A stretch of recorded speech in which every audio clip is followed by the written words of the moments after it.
Students, I hope आपके preparation बहुत अच्छे से चल रही होंगी और मैं कोशिश कर रही हूँ आपकी हेल्प करने की। हमने पिछली वीडियो में historical development of social work देखा था यूके में, और इस वीडियो का लिंक आपको डिस्क्रिप्शन मिल जाएगा और जो आई ऊपर बनाया उस पर भी मिल जाएगा। और आप मेरे चैनल के प्ले लिस्ट में जाके और वीडियोस भी एक्सप्लोर कर सकते हैं। आज हम देखेंगे हिस्टोरिकल डेवलपमेंट और या history of social work in USA. ये जो लेडी हैं ये बहुत इंपॉर्टेंट है यूएसए के सोशल वर्क डेवलपमेंट में। इनका नाम जेन एडम्स है और ये क्या है और इनका क्या कंट्रीब्यूशन है यूएसए के सोशल वर्क में, वो हम आगे देखेंगे। फिलहाल हम देखते हैं यूनाइटेड स्टेट्स में जब तक ऑर्गेनाइजेशंस नहीं बनी थी उससे पहले क्या क्या वेलफेयर प्रोग्राम्स या वेलफेयर लेजिस्लेशंस पास किए गए थे यूनाइटेड स्टेट्स ऑफ अमेरिका में। तो सबसे पहले 1813 में child labour laws are pass, child labour law pass हुआ। फिर 1830 में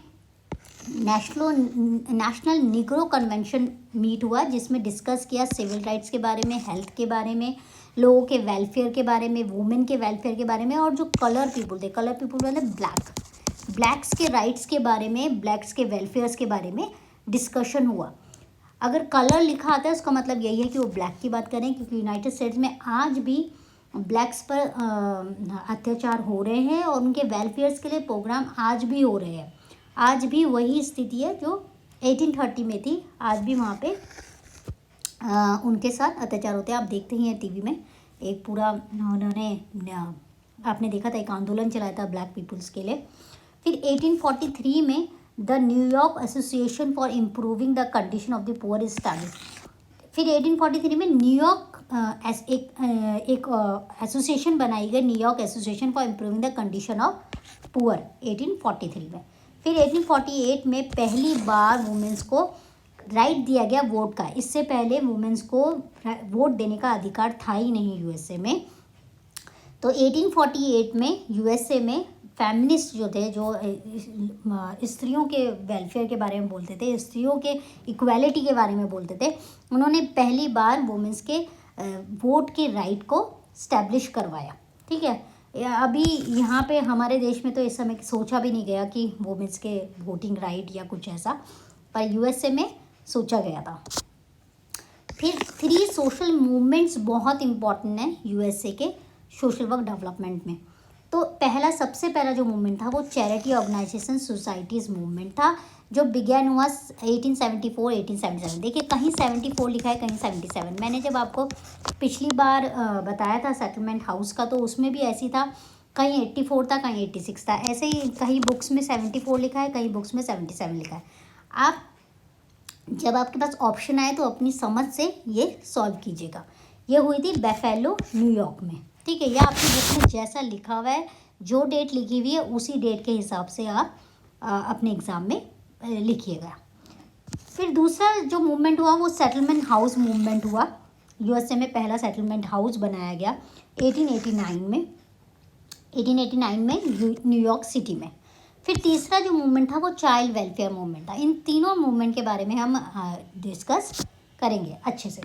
तो जो चैरिटी ऑर्गेनाइजेशन सोसाइटी मूवमेंट था वो शुरू किया था एस हम्फ्रीज गुटिन ने। ये एक ऑर्गेनाइजेशन बनाई थी बेफेलो न्यूयॉर्क सिटी में 1877 में।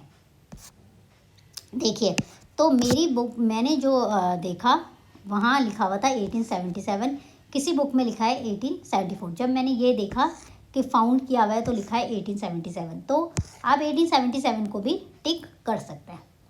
फर्स्ट सोशल वर्क पब्लिकेशन, जो पहला सोशल वर्क पे पब्लिकेशन निकला वो 1907 में हुआ, चैरिटीज़ रिव्यू, जिसको मर्ज कर दिया गया द सर्वे के साथ। ये नहीं कहीं दिखा कि चैरिटीज़ रिव्यू में कब हुआ, पर इसको मर्ज कर दिया गया द सर्वे के साथ 1907 में।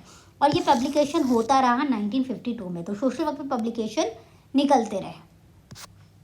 फिर पहला सेटलमेंट हाउस जो बनाया, वो मैंने जो सबसे पहले आपको फोटो दिखाई थी जिस लेडी की, वो हैं जेन एडम्स। इन्हें मदर ऑफ सोशल वर्क कहा जाता है। इन्होंने ही शुरुआत की यूएसए में सोशल वर्क मेथड्स की।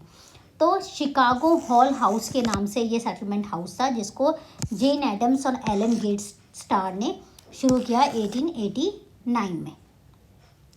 ये कहते हैं कि इसी सेटलमेंट हाउस में ही बीज बोया गया था सोशल वर्क मेथड्स का। जो मेथड्स हम देखते हैं सोशल वर्क के, वो यहीं से शुरू हुए। Group work, social action, community organisation, ये सब सेटलमेंट हाउस से ही शुरू हुए, ऐसा कहा जाता है।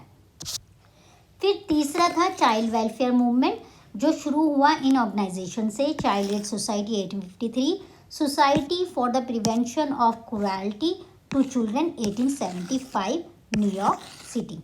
इन ऑर्गेनाइजेशंस का काम था कि वो चाइल्ड वेलफेयर मूवमेंट्स को शुरू करें। उनके बेसिक एलिमेंट्स जैसे चाइल्ड का देखे कि वो उनसे लेबर तो नहीं कराया जा रहा है, उनको पढ़ाया जा रहा है कि नहीं कराया जा रहा है, वो उनको हेल्थ फैसिलिटीज़ मिल रही है या नहीं, ये सब काम करते थे ये दोनों सोसाइटीज़।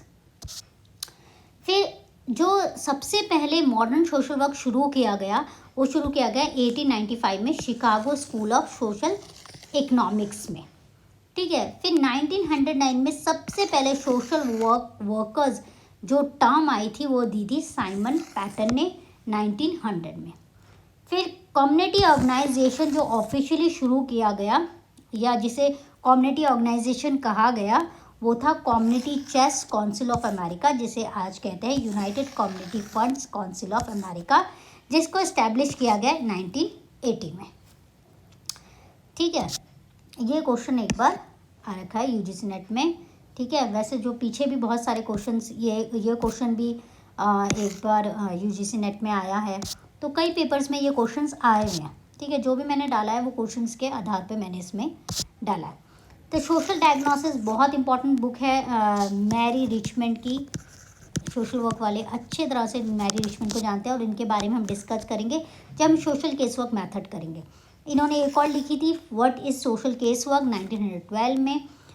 एडवन टी डिवाइन ने, इनकी इस बुक से ही सोशल केस वर्क शुरू हुआ, इसलिए बुक्स मैंने यहाँ पे डाली हैं। सोशल डायग्नोस इनकी बुक से शुरू हुआ, सोशल केस वर्क इनके बुक से शुरू हुआ जब इन्होंने इसकी बात करी। ठीक है। फिर एडवर्ड टी डिवाइन ने न्यूयॉर्क स्कूल ऑफ फिलोथेरेपी शुरू किया 1898 में, और पॉटर ली ने American association of schools of social work शुरू किया 1919 में। तो ये था यूएसए में हिस्टोरिकल डेवलपमेंट सोशल वर्क में। मैं लास्ट में आपको कुछ और बुक्स बता रही हूँ, और ज़्यादा बुक्स आपको जाननी है तो आप मेरी बुक्स एंड ऑथर की प्लेलिस्ट में जाके भी बुक्स देख सकते हैं। उसमें बहुत सारी मैंने वीडियोस डाली हैं, 5 पार्ट अभी तक मैं डाल चुकी हूँ, वो सारे आप देख के याद कर सकते हैं। यहाँ पे कुछ और बुक हैं, डिबॉइस, ब्रेंडा, कार्ला कॉर्स्टोड, मिले की social work and empowering profession Boston, Allyn and Bacon. ये एलन बैकन पे इन्होंने लिखी है, इसका ये इन दोनों के उसमें पर लिखी इन्होंने। ठीक है। Frankson Elizabeth social work and introduction, ये बहुत इंपॉर्टेंट बुक है, लिखी गई है एलिजाबेथ के द्वारा। फ्रेडलैंडर की एक बुक भी बहुत इंपॉर्टेंट है, ये आ चुकी है पहले, इंट्रोडक्शन टू सोशल वेलफेयर 1982। और कैथरीन कैंडल की है world wide begins of social work education, ये भी इम्पॉर्टेंट है। Thank you for watching and thank you for listening. आप ऐसे ही पढ़ते रहिए, तैयारी करते रहिए, एंड बेस्ट ऑफ लक।